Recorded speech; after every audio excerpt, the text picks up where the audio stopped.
Hey, what's up you guys? It's Dorothy and welcome back to my channel. I'm sorry if there's noise in the background, my dogs are playing.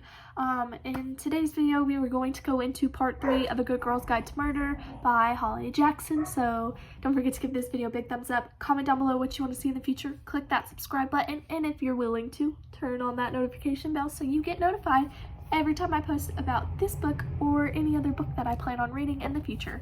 Let's get into it. This video may contain sensitive topics and foul language. If you do not wish to continue, please click off of the video now. This is your only warning.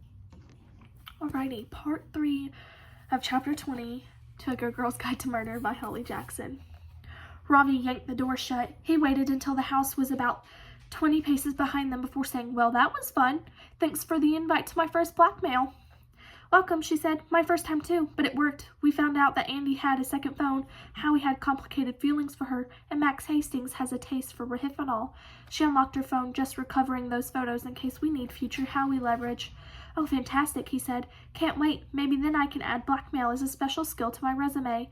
"You know, you use humor as a defense mechanism when you're tense," Pip smirked at him, letting him through the hedge gap ahead of her. "Yeah, and you turn into a smartass." He looked back at her for a long moment, and she broke first. They started laughing, slowly at first, still in shock, and then they couldn't seem to stop.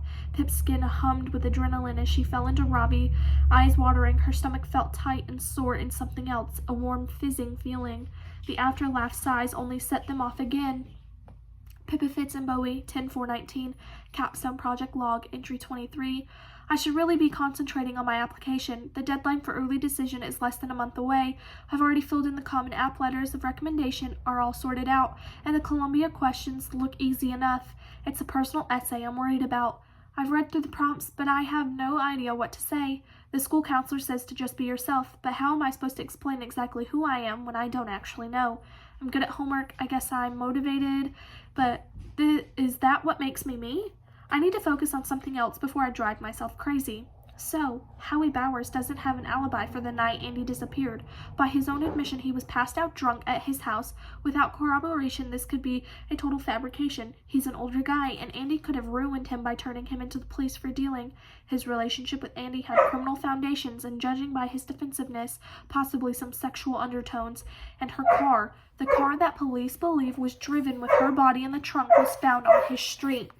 I know Max does have an alibi for the night Andy disappeared, the same alibi Sal asked his friends to give him, but Andy's abduction window was between 10:40 p.m. and 12:45 a.m.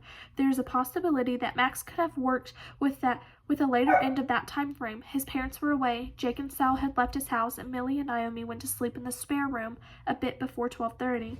Max could have left his house at that time without anyone knowing. Maybe Naomi could have too, or together.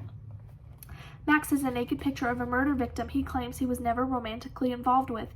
He is technically an older guy. He was involved in Andy's drug dealing and regularly bought roofies from her. Rich kid Max Hastings isn't looking so wholesome anymore. Maybe I need to follow this rehypnol line of intel, see if there are any other evidence of what I'm starting to suspect. Though they are both looking simultaneously suspicious, there's no Max-Howie team going on here. Max only bought drugs in Fairview through Andy, and Howie only knew vaguely of Max and his buying habits via Andy. But I think the most important lead is Andy's second burner phone. That's priority number 1. The second phone most likely has all the details of the people she was selling drugs to, maybe confirmation of the nature of her relationship with Howie, and if Howie wasn't a secret older guy, maybe Andy was using her burner phone to contact this man to keep it secret. The police had Andy's actual phone after they found Sal's body. If there were any evidence of a secret relationship on it, the police would have followed it up. If we find that phone, maybe we find her secret older guy, maybe we find her killer, and this will all be over. As it stands, there are 3 possible candidates for secret older guy: Max, Howie, or Daniel Da Silva. If the burner phone confirms any of them, I think we'd have enough to go to the police. Or it could be someone we haven't found yet, someone like Stanley Forbes maybe. I know there's no direct link between him and Andy, so he doesn't make the POI list, but doesn't it seem a little suspicious that he's the journalist who wrote scathing articles about Andy's killer boyfriend and is now dating her little sister? And I saw him giving money to the same drug dealer who supplied Andy. Or are these just coincidences? Persons of interest: Jason Bell, Naomi Ward, secret older guy, Nat Da Silva, Daniel Da Silva, Max Hastings, Howie Bowers. And that ladies and gentlemen, is the end of chapter 20 of A Good Girl's Guide to Murder by Holly Jackson. I will see you guys in the next video. Bye.